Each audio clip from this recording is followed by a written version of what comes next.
شرح سود میں 1% کمی، اسٹیٹ بینک نے آئندہ 2 ماہ کے لیے نئی مانیٹری پالیسی کا اعلان کر دیا۔ شرح سود 12% سے کم کر کے 11% کر دی۔ گزشتہ 8 ماہ کے دوران شرح سود 10% سے کم ہو کر 22% سے اب 12% کی سطح پر برقرار ہے۔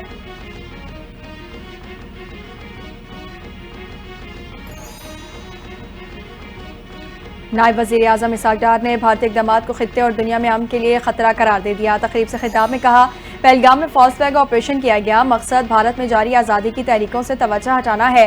بھارت خطے میں لاکھوں لوگوں کی زندگیوں کو خطرے میں ڈال رہا ہے۔ پاکستان خطے میں ہمیشہ امن کا دائی رہا ہے، جارحیت کے خلاف ہمیشہ آواز اٹھائی ہے۔ بھارت نے کوئی غلطی کی تو بھرپور جواب دیا جائے گا۔ پاک بھارت کشیدگی میں آرمی چیف مرد آہن قرار۔ امریکی اخبار نیو یارک ٹائمز نے army chief general Asim Munir کے قائدانہ کردار کو تسلیم کر لیا۔ نیو یارک ٹائمز کے مطابق آرمی چیف نے معاشی اور سیاسی مسائل میں گھری قوم کو متحد کیا۔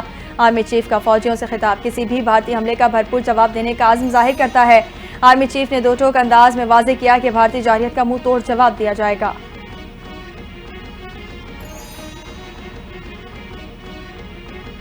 وفاقی وزیر اطلاعات و نشریات عطا تارڑ کا ملکی اور غیر ملکی میڈیا کو لائن آف کنٹرول کا دورہ۔ بھارت کے دہشت گردی کے کیمپوں کے بے بنیاد الزامات کا پول کھول دیا۔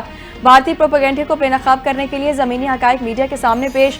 عطا تارڑ نے کہا، جو مقامات بھارت خیالی دہشت گرد کیمپس قرار دیتا رہا ہے وہ عام شہری آبادی کے علاقے ہیں۔ پاکستان ایک ذمہ دار ریاست ہے، علاقائی بلکہ عالمی امن کے لیے بھی پرعزم ہے۔ حکومت کا پہلگام فالس فلیگ آپریشن اور بھارتی جنگی جارحیت کے خلاف قومی اسمبلی میں قرارداد لانے کا فیصلہ۔ اسپیکر ایاز سعدی کی زیر صدارت قومی اسمبلی کا اہم اجلاس آج ہوگا۔ بھارتی جنگی جارحیت اور لائن آف کنٹرول پر بڑھتی کشیدگی پر تفصیلی غور ہوگا۔ ارکان پارلیمنٹ قومی سلامتی کے مسئلے پر اظہار خیال کریں گے۔ بھارتی دھمکیوں اور سنتاس معاہدے کی خلاف ورزیوں پر کھل کر بات کی جائے گی۔ پاکستان کی دریا دلی نے بھارتی سکھوں کے دل جیت لیے۔ 300 سکھ یاتری مذہبی رسومات کی ادائیگی کے لیے پاکستان پہنچ گئے۔ سکھ یاتریوں کا کہنا ہے، ہمیں بھارت کی طرف سے بہت ڈرایا گیا، پاکستان نہ جائیں وہ مار دیں گے۔ پاکستان ایک پرامن ملک ہے اور یہاں کے لوگ محبت پسند ہے۔ بھارتی میڈیا لوگوں میں بہت خوف و ہراس پھیلاتا ہے۔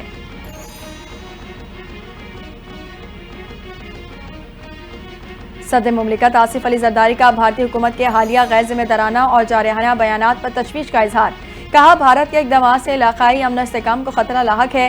صدر آصف علی زرداری سے چینی سفیر کی ملاقات۔ پہلگام واقعے کے بعد پاکستان اور بھارت کے درمیان موجودہ صورتحال پر گفتگو۔ چینی سفیر نے پاکستان کے نقطہ نظر کو چین کے ساتھ شیئر کرنے پر صدر مملکت کا شکریہ ادا کیا۔ صدر مملکت نے مشکل وقت میں پاکستان کا ساتھ دینے اور چینی حکومت کی مسلسل حمایت کو سراہا۔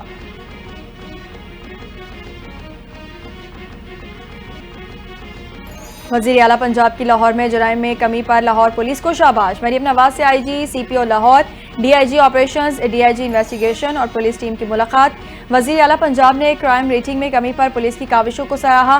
لاہور میں جرائم میں کمی کو خوش آئند قرار دیا۔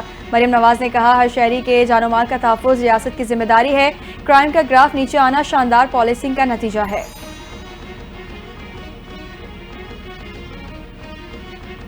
اسلام آباد پولیس کی بڑی کامیابی، مصروف ترین تجارتی مرکز سینٹورس مال سے اغوا کیا گیا بچہ بحفاظت بازیاب کرا لیا گیا۔ اسلام آباد پولیس کی بر وقت اور مؤثر کارروائی بچے کو والدین سے ملا دیا۔ اہل خانہ اور شہریوں کا پولیس کو خراج تحسین۔ S D O Margalla Muhammad Khan ہزبانی اور تھانہ مارگلہ کی تفتیشی ٹیم نے بھی اہم کردار ادا کیا۔ کراچی میں ڈمپر نے ایک اور جان لے لی۔ شیرشاہ گلگئی پل کے نیچے ڈمپر کی موٹر سائیکل کو ٹکر، 10 سالہ بچی جاں بحق، والدین شدید زخمی ہو گئے۔ مشتعل افراد نے حادثے کے بعد ڈمپر کو نظر آتش کر دیا۔ علاقے میں کشیدگی بڑھ گئی۔ پولیس اور ریسکیو ٹیموں نے موقع پر پہنچ کر صورتحال کو کنٹرول کیا۔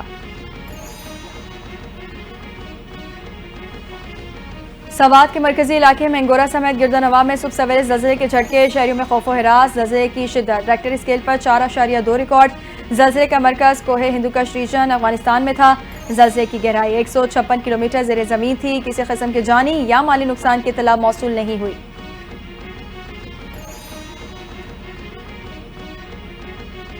پاکستان کرکٹ بورڈ کا بڑا اقدام، لاہور، کراچی اور ملتان میں اکیڈمیز مکمل فعال کرنے کا فیصلہ۔